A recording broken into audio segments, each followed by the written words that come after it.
بسم اللہ الرحمن الرحیم۔ السلام علیکم ورحمۃ اللہ وبرکاتہ۔ بسم اللہ الرحمن الرحیم۔ عزیز طلبہ، امید ہے آپ سب خیریت سے ہوں گے۔ آج ہم لیول نمبر 3 کا سبق نمبر 16 پڑھیں گے، جس کا عنوان ہے اجوف قواعد یقول یبیع۔ اس سے قبل سبق کے اندر ہم نے اجوف کا قاعدہ نمبر 1 پڑھا تھا، قال اور باع۔ آج کے سبق کے اندر ہم قاعدہ نمبر 2 یقول اور یبیع پڑھیں گے۔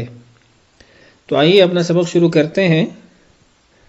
آپ اپنی اسکرین پہ چند مثالیں دیکھ رہے ہیں۔ والذین یبیتون لربہم سجدا وقیاما ولا یزید الظالمین الا خسارا یتیہون فی الارض فلا تأس الم تر انہم فی کل واد یہیمون۔ سب سے پہلے ہم ان مثالوں کے اندر ان الفاظ کا تعین کرتے ہیں جن سے متعلق آج کے سبق کے اندر ہم بات کریں گے۔ والذین یبیتون لربہم سجدا وقیاما، اس کے اندر یبیتون، ولا یزید الظالمین الا خسارا، اس کے اندر یزید، یتیہون فی الارض فلا تأس، اس کے اندر یتیہون، الم تر انہم فی کل واد یہیمون، اس کے اندر یہیمون۔ ان الفاظ کے اندر آپ غور کریں تو آپ کو ان الفاظ کے اندر ایک نئی چیز نظر آئے گی۔ وہ نئی چیز یہ ہے کہ آپ صحیح کے ابواب سے جب مضارع کا صیغہ پڑھتے ہیں، اس کے اندر جو فا کلمہ ہوتا ہے وہ ساکن ہوتا ہے۔ مثال کے طور پہ سمع یسمع، اب یسمع آپ دیکھ رہے ہیں یا حرف مضارع ہے، علامت مضارع ہے، اور سین فا کلمہ ہے، میم عین کلمہ اور عین لام کلمہ۔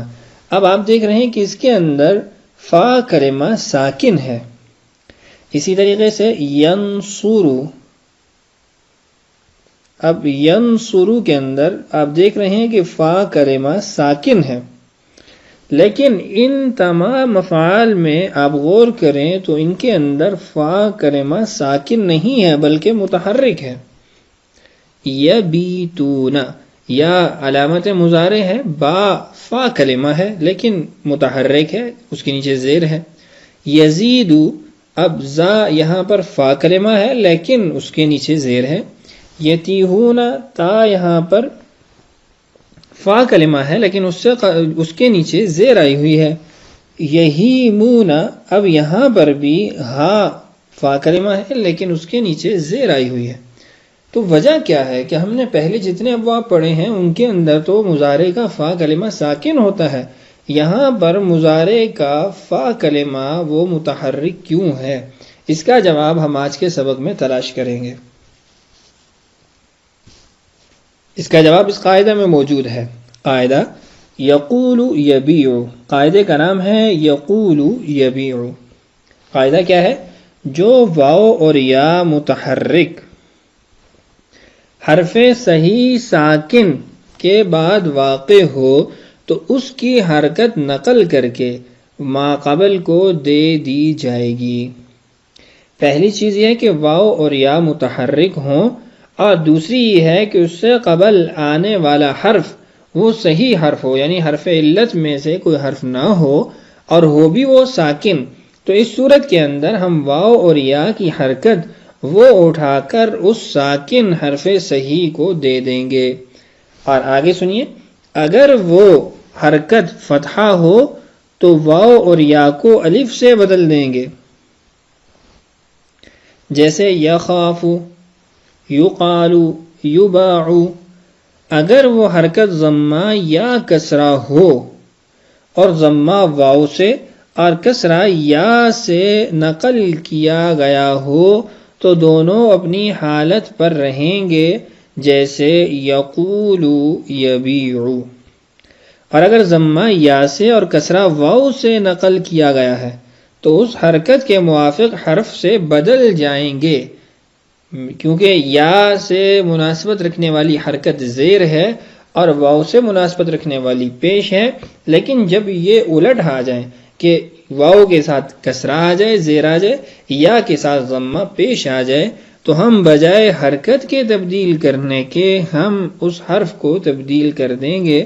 واو ہے اور اس سے قبل زیر ہے تو یا لے آئیں گے، یا ہے اس سے قبل پیش ہے تو ہم واو لے آئیں گے۔ یہ جو تفصیلات ہیں اس کو دوبارہ سن لیجئے۔ اگر وہ حرکت فتحہ ہو، یعنی جو آپ نے واو یا کلمہ سے اٹھا کے حرکت ما قبل کو دی ہے، اگر وہ فتحہ ہوگی تو اس واو اور یا کو آپ الف میں تبدیل کر دیں گے، اور اگر وہ حرکت ضمہ یا کسرہ ہو اور ضمہ آپ نے واو سے اٹھا کر دی ہے یا کسرہ آپ نے یا سے اٹھا کر دی ہے، تو پھر دونوں اپنی حالت پہ باقی رہیں گے کہ اس لیے کہ ما قبل والی حرکت ان کے موافق ہے۔ اور اگر الٹ ہو جائے کہ آپ نے یا سے ضمہ اٹھا کے ما قبل کو دی ہے یا واو سے آپ نے کسرہ اٹھا کے ما قبل کو دی ہے، تو اس صورت کے اندر آپ بجائے اس حرکت کے تبدیل کرنے کے آپ اس حرف کو تبدیل کر دیں۔ واو سے اگر کسرہ اٹھا کے پیچھے دی ہے تو آپ اس واو کو ختم کر کے یا لے آئیں، اور اگر آپ نے یا سے ضمہ اٹھا کے ما قبل کو دی ہے تو آپ بجائے اس حرکت کو تبدیل کرنے کے آپ یا کو تبدیل کر کے واو لکھ دیں گے۔ یہ ہمارا قاعدہ ہے۔ اس قاعدے کی کچھ اور تفصیل بھی ہے، اس کو بھی پڑھ لیتے ہیں۔ فائدہ: اس قاعدہ میں شرائط ذیل کا لحاظ ضروری ہے۔ پچھلے قاعدے کے اندر بھی کچھ شرائط تھیں، یہاں پر بھی کچھ شرائط ہیں۔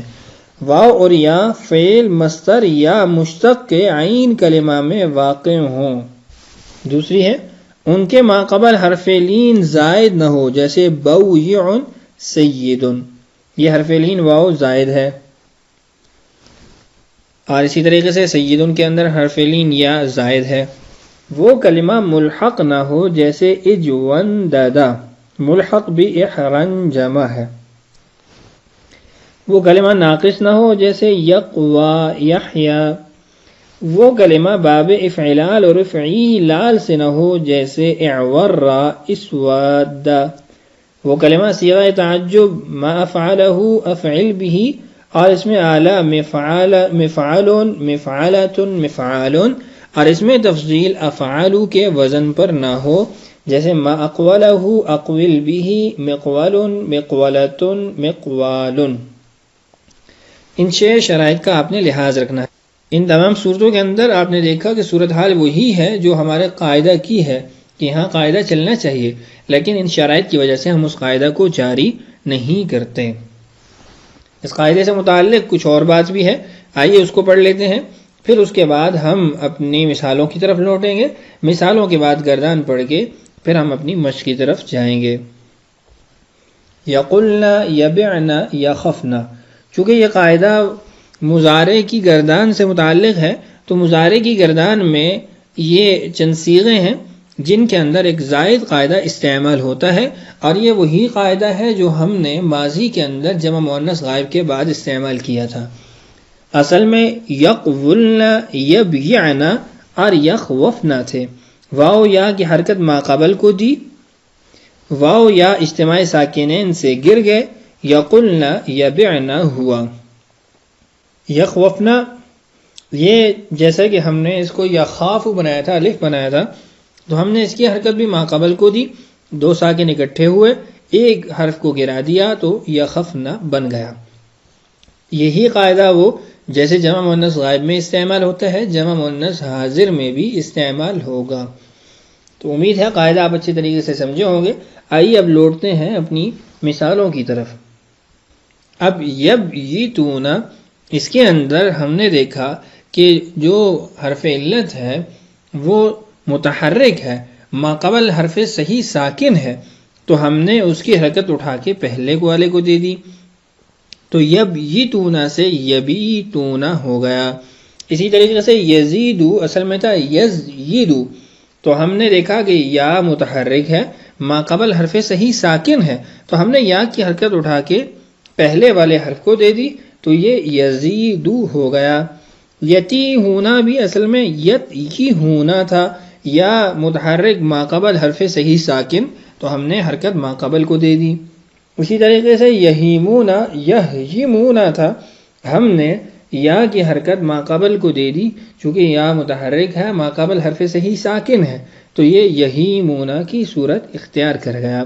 تو امید ہے مثالوں کے اندر آپ قاعدے کو اچھے طریقے سے سمجھے ہوں گے۔ آئیے اب اپنی گردان کی طرف بڑھتے ہیں۔ تینوں گردانیں یہاں آپ کے لیے پڑھ دیتا ہوں، اجوف واوی، اجوف یائی، اور اسی طریقے سے اجوف کی وہ قسم جس کے اندر اس کا عین کلمہ مضارع میں الف میں تبدیل ہو جاتا ہے۔ گردان پڑھ دیتا ہوں، یقول یقولانی یقولون، تقول تقولانی یقلن، تقول تقولانی تقولون، تقولین تقولانی تقلن، اقول نقول۔ دوسری گردان، یبیع یبیعانی یبیعون، تبیع تبیعانی یبعن، تبیع تبیعانی تبیعون، تبیعین تبیعانی تبعن، ابیع نبیع۔ یخاف یخافانی یخافون، تخاف تخافانی یخفن، تخاف تخافانی تخافون، تخافین تخافانی تخفن، اخاف نخاف۔ تینوں گردانیں آپ کے سامنے پڑھ دی ہیں۔ ان گردانوں کو اچھے طریقے سے یاد کر لیجئے اور ان کے اندر جاری ہونے والے قاعدوں کو بھی جان لیجئے۔ آئیے اب بڑھتے ہیں اپنی مشق کی طرف۔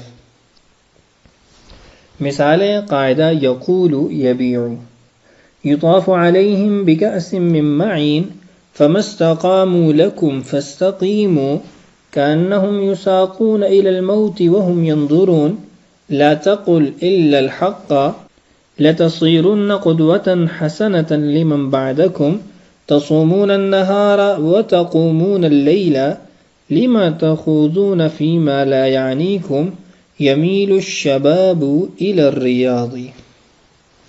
تو یہ چند مثالیں آپ کے سامنے موجود ہیں، ان کے اندر قاعدوں کو سمجھ لیجئے اور ان کے ذریعے اپنے قاعدوں کو راسخ کر لیجئے ذہنوں کے اندر۔ اللہ تعالیٰ سے دعا ہے اللہ تعالیٰ ہمارے لیے سمجھنا اور سمجھانا آسان کرے۔ اللہ تعالیٰ ہم سب کا حامی و ناصر ہو۔